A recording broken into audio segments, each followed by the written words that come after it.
Hello and welcome back to Goodship. It's Jed, your trusted cruise ship travel guide. Today, we're taking a cruise on Virgin Voyages' second child, the Valiant Lady. Launched amid fanfare and snagging a boatload of awards over the last few years, including Condé Nast's Best Ocean Cruise Ship in 2023, Virgin Voyages has set a consistently high standard in the ocean ship category. The question is though, does Virgin Voyages still have that dazzling magic touch, or has the cruise line become too complacent and lost some of its sparkle? You're about to find out, as I recently spent 9 nights on the Valiant Lady, and trust me when I say you might find the outcome of this video not what you were expecting.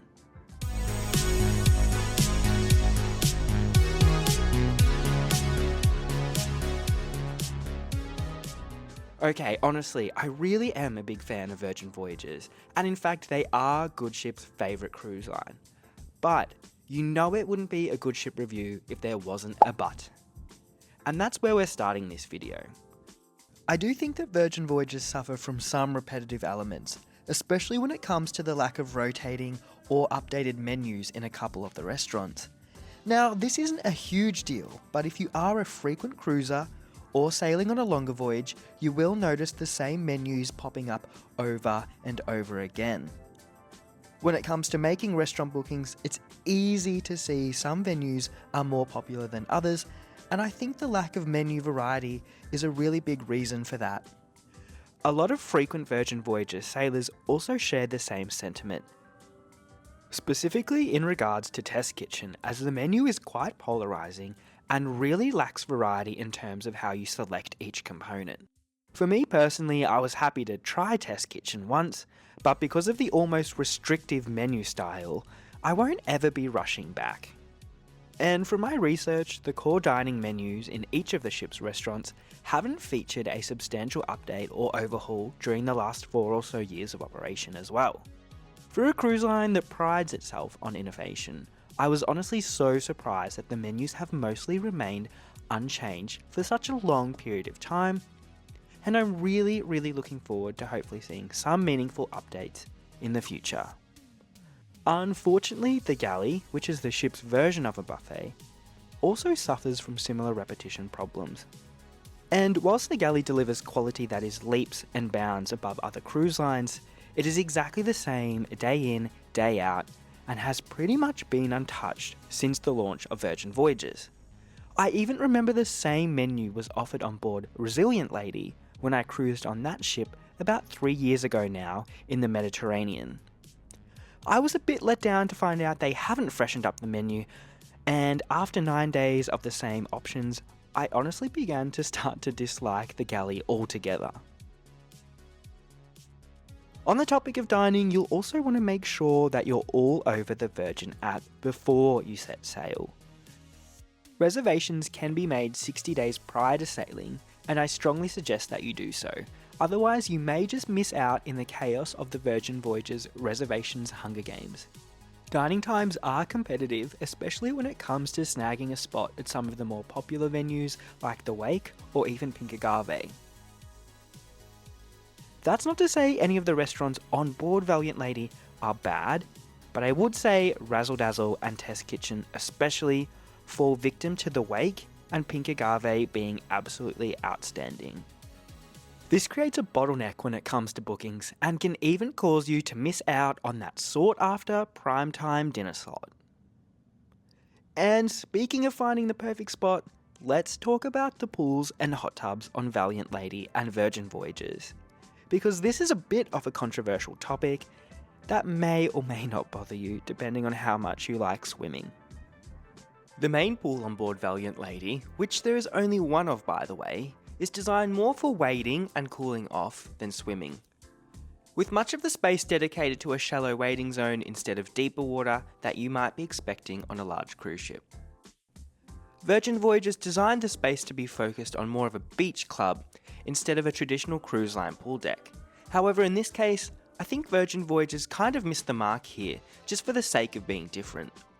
Obviously, there are also design limitations from the manufacturer of Valiant Lady, as there is a limit on the amount of water that can be placed that high up on the ship. Unfortunately, the pool can get really overcrowded to the point where it becomes no longer enjoyable, and there's no alternate option to spread all of those pool users out, as it's the only large pool on board. So if you want to take a dip, I'd suggest either going earlier in the day or utilize the pool during a port day. Otherwise, you're going to need to get comfortable with being uncomfortable in that teeny tiny little pool with 100 other guests. Otherwise, you do have the option of checking out the wellness pool or a hot tub. However, there's only a handful of hot tubs on Valiant Lady, and at least 2 of them are located kind of awkwardly at the aft of the ship. The location feels more like an afterthought. The wellness pool, on the other hand, is also a bit of a letdown, and essentially it's just a giant warm bath with underwater seating. I still don't really know what the point of this adult play pool is, but I guess it's better than nothing. And on the topic of overcrowding, I also learnt the hard way that if you want to secure a daybed at Virgin Voyages' private island destination, the beach club at Bimini, you really need to get up and hightail it off the ship to beat the crowds. Otherwise, it's like the Hunger Games trying to find a daybed. And if you're anything like me, you'll end up getting fried to a crisp during the search for some shade. It honestly seemed like they constructed the beach club to only just cater for the amount of passengers on a single Virgin Voyages ship, so it does feel a bit crowded and hectic at times. But hey, Virgin Voyages is known as a party cruise line, so the big crowds really do feed into that high energy atmosphere you might expect to find at a vacation beach club. Focusing back on the ship itself, it's really interesting to see that Virgin Voyages haven't made any significant changes to the cabins, which were launched to some controversy. So you'll still find that open concept storage and a very minimalist design. This isn't to everyone's taste, and I think it's important to keep this in mind if you travel with a lot of luggage or you're sharing with someone else. The bathrooms in the regular cabins on Valiant Lady are also still rather compact in size, but this isn't isolated to Virgin Voyages, as it seems to be an industry-wide trend with new generations of cruise ships. When I sailed on Icon of the Seas and Carnival Jubilee, they also featured rather small bathrooms as well. Okay, let's get into the fun stuff now, because as I mentioned before, Virgin Voyages is actually my favourite cruise line, and there is plenty to love. First up, before you even step foot on the ship, I have to mention the excellent value that a Virgin Voyages cruise offers. Apart from the specialty beverages, there's no sneaky add-on costs like you would find on other cruise lines. Wi-Fi, basic soft drinks and tips are all included in your fare, which really helps you get that holiday budget on track. Essentially, there's no nickel and diming, which can't be said for a lot of other mainstream cruise lines. Cough cough, Celebrity and Princess. And also, a complimentary meal is provided on the cruise line's private island experience as well. You'll also be able to use your prepaid bar tab on the island, which is a big positive too. More importantly, there's no extra charge for any of the restaurants found on board Valiant Lady, which is totally mind-blowing considering how excellent the dining experience is on board the ship. And whilst the menus could do with a freshen up, I can only rave about the dining experience on board. Now, my Goodship favourites include The Wake, Pink Agave and Gunbay. I mean, who doesn't love a Korean barbecue on a ship? The service in the Wake is honestly second to none, and the food is equally good. Not only is the food excellent though, the interior design here is honestly so luxe. It feels like you're dining in an exclusive New York restaurant, and you're not even on a cruise ship. Well, I mean, you do have those stunning Wake views to remind you. Pink Agave and Extra Virgin offer a similarly excellent dining experience with equally gorgeous interior designs as well. One of the perks of Virgin Voyages is being able to have a change of scenery each evening as you rotate through the different dining venues. The Central American menu at Pink Agave is an absolute joy, and you can even pair the courses with locally inspired cocktails. And as you can imagine, of course, I had to sample these for research purposes. The menu over at Extra Virgin is extensive and highly customizable. On both evenings dining at Extra Virgin, I was so full that I couldn't even stomach the thought of having a dessert. I also really enjoyed the tapas-style menu located at the Dockhouse on Valiant Lady. The Dockhouse was a favourite venue of mine because of the beautiful nautical theme and those dreamy wake views. Combine that with complimentary tapas, and what else could you want? Circling back to the wake, I just have to mention our server, Samantha. She was honestly the best, and by the end of the trip, I felt like I was seeing an old friend whenever I would run into her. And that is how I would sum up the customer service on the Valiant Lady. Across the board, the service on Valiant Lady is leaps and bounds ahead of what I've ever experienced on other mainstream cruise lines, and it's a really big factor of what makes Virgin stand out in the crowd. And on the topic of standing out in the crowd, I have to talk about Scarlet Night and what makes it so special on Virgin Voyages. You honestly won't find another night like this on any other cruise line. I've been on over 30 different cruises, and I've never seen a cruise line attract a crowd like Virgin Voyages does on Scarlet Night. It's truly spectacular, and the effort that goes into creating an evening like this is not to be missed. It's a totally immersive experience with celebrations beginning in the heart of the ship at the roundabout. There's performances, acrobatics, and even secret parties if you're lucky enough to be invited.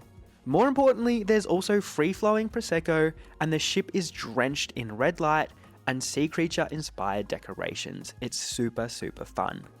The party moves up to the pool deck where Virgin Voyages' famous happening cast effortlessly perform their Scarlet Night routine. The energy is honestly electric, and I've never seen this replicated on any other cruise line. There's a sense of ship-wide community, and that is just so unique to the Virgin Voyages experience. And for me, Scarlet Night is one of those factors that draws me back to the cruise line, time after time. Okay, let's talk about the ship itself. Whilst being somewhat unconventional in design, Valiant Lady is honestly a really refreshing and modern take on what cruising can be. And whilst there are a couple of odd design choices, like the aft sun deck having no clear wake views, the pool debacle, and some odd cabin layout choices, there's really a lot to love about the Valiant Lady. Some of the interior spaces like the manor, roundabout, and even the wake are visually spectacular. Pair this with a relatively easy layout and Valiant Lady's medium-sized build, and you have a match made in absolute cruising heaven.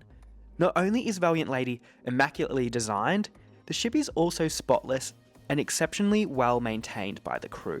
And feeding into that adults-only energy, Valiant Lady has a real emphasis on health and fitness, and I really appreciated the focus on these elements. The elevated jogging track is just really cool. There's also a ton of outdoor workout equipment which you won't find on any other cruise line. I also loved the fitness center and the dedicated cardio zones. They also had amazing views from up here as well. But my absolute favourite wellness feature on the Valiant Lady is by far the impressive spa. There's a hot mud room, a salt room, and all the saunas you could possibly want. Once again, there's a big emphasis on design in this space, and I highly recommend adding this to your Valiant Lady itinerary. It is well worth the extra cash. Valiant Lady also features immersive performance spaces like the Red Room and the Manor, which are host to Virgin Voyages' bespoke entertainment. And speaking of entertainment, Valiant Lady offers a lineup like nothing else. Instead of generic Broadway-style shows, Virgin Voyages offers a more modern and immersive experience. Valiant Lady even has a resident drag queen as part of the lineup, which is a really fun addition to the entertainment that is offered on board. For me, another Virgin Voyages highlight is the cabaret-style shows hosted in the dark rock-inspired Manor nightclub. These shows are often super intimate, and honestly, you can't miss them if you're on a Virgin Voyages cruise. The uniqueness of the bespoke entertainment on Virgin Voyages is powered by the ship's happenings cast, which replaces the likes of a traditional cruise director. From personal experience, I much prefer this format where the individual cast members can curate special experiences and performances across the ship. It feels so much more personalised, like the experience was made just for you. And this was definitely the case on my Valiant Lady voyage. A special shout out to Shelby the artist who made my trip extra special. Shelby was a perfect example of that famous Virgin Voyages energy where you feel like you're being hosted by an old friend. instead of playing some crusty old bingo on a prehistoric cruise ship with staff who don't want to be there. And on that topic, I honestly have to praise the entire crew on the Valiant Lady again for being so energetic and genuinely happy to be on board. In the race to be the perfect adults-only cruise line, I think that Virgin Voyages and Valiant Lady stumble in a few places. The aging menu at the galley and the lack of variety at Test Kitchen are definitely holding Virgin back from culinary godliness, which is such a shame considering everything else is so amazing. I'd love to see Virgin Voyages also embrace some changes with the layout of the exterior decks. Of course, they probably won't be adding pools anytime soon, but in future iterations of Virgin ships, I hope this is looked at. Even an extra wading pool on the aft sun deck with redesigned railings would be an absolute chef's kiss. Fortunately for you, in my experience, those are the only topics remotely close to being negative on Virgin Voyages. In saying that, Virgin Voyages really can't rest on their laurels and need to continue innovating in the future to maintain their cult following status. My time on Valiant Lady is a testament to the absolutely fantastic cruise experience Virgin Voyages has nurtured over the last 4 or so years. The ship is a floating modern artwork, and the dining and customer service lives up to the same standard. You simply can't find the same energy and atmosphere on any other cruise line out there. And for me, above all else, means that Virgin Voyages is still ahead of the pack. In fact, Virgin Voyages has won the race to be the perfect mainstream cruise line, and I don't see that changing anytime in the near future. And of course, thank you for stopping by Goodship. You know I absolutely love making these reviews for you, and I appreciate all of your likes, comments, and even subscriptions. Please do feel free to head on over to my Goodship Instagram as well. It's the best place to catch me posting mostly utter nonsense, but don't worry, it's all cruise ship related. Thanks again, and I look forward to seeing you again real soon.